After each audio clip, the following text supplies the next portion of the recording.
আচ্ছা মাতাজি, একটা কোশ্চেন আছে। পয়সা তো ইনকাম করছি কিন্তু পয়সা ধরে রাখতে পারছি না, ছোটখাটো কিছু যদি টোটকা বলে দেখো, দিই। পয়সা ইনকাম, লক্ষ্মীকে কি বলা হয় জানো? চঞ্চলা। চঞ্চলা। তো পয়সা ইনকাম করাটা খুব সহজ, কিন্তু তাকে ধরে রাখাটা কিন্তু ভীষণ কঠিন। কেন কঠিন? লক্ষ্মী যেহেতু চঞ্চলা, তোমার কাছেও আসার পরপরই না মনে হবে যে না এটা কাজে লাগায়, না ওটা কাজে লাগায়, না এটা করি। তো তখন কিছু অটোমেটিক তোমার অর্থ চলে যেতে হবে। প্রথম কথা যে আমি ইনকাম যেটা করছি তার থেকে 50% টাকা আমাকে প্রথমেই সরিয়ে দিতে হবে।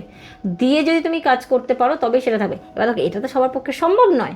আর এটা বলে বলবো এটা তো লজিকের কথা, এটা বলে কী লাভ হবে? দেখো, তোমার যদি হাত খোলা থাকে তোমার প্রবলেম আসবেই। তাই তোমাকে কি করতে হবে? অলওয়েজ যার সাথে কথা বলছো বা যেখানে যাচ্ছ বা অর্থ করছো, তুমি একটা নির্দিষ্ট পরিমাণ অর্থ নিয়ে বেরোবে। এবং সেই অর্থটা নিয়ে যাওয়ার সঙ্গে সঙ্গে তোমার খরচা সঞ্চয় যেমন করতে হবে, তার সঙ্গে করতে হবে একটা লাল কাপড়ের মধ্যে 7টা লবঙ্গ নেবে, তার মধ্যে এক টুকরো কর্পূর দেবে। দেখবে আমাদের কালো লবণ বা যেটাকে আমরা বলি কি না, ওই বিট নুন টাইপসের বলা হয়, রক কালো সল্ট। রক সল্ট, যেটা কালো লবণ, কিন্তু ওটা দলা থাকবে, মানে পাথরের মতোই শক্ত থাকবে, ওটাকে গুঁড়ো করা যাবে না। ওই লবণটা নেবে, নিয়ে ওটাকে বাঁধবে।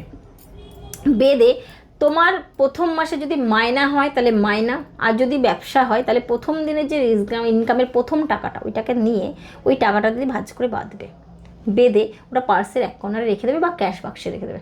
তোমার অটোমেটিকলি সঞ্চয় আসতে শুরু করবে। তোমার খরচা করতে গিয়ে না অনীহা লাগে, ধরো করবো না, থাক পরে করবো, কারণ তোমাকে করতে দেবে না। তো এটা যদি করতে পারো, তোমার হাত যতই খোলা হোক না কেন, তোমার সঞ্চয় আসতে শুরু করে দেবে। বাহ।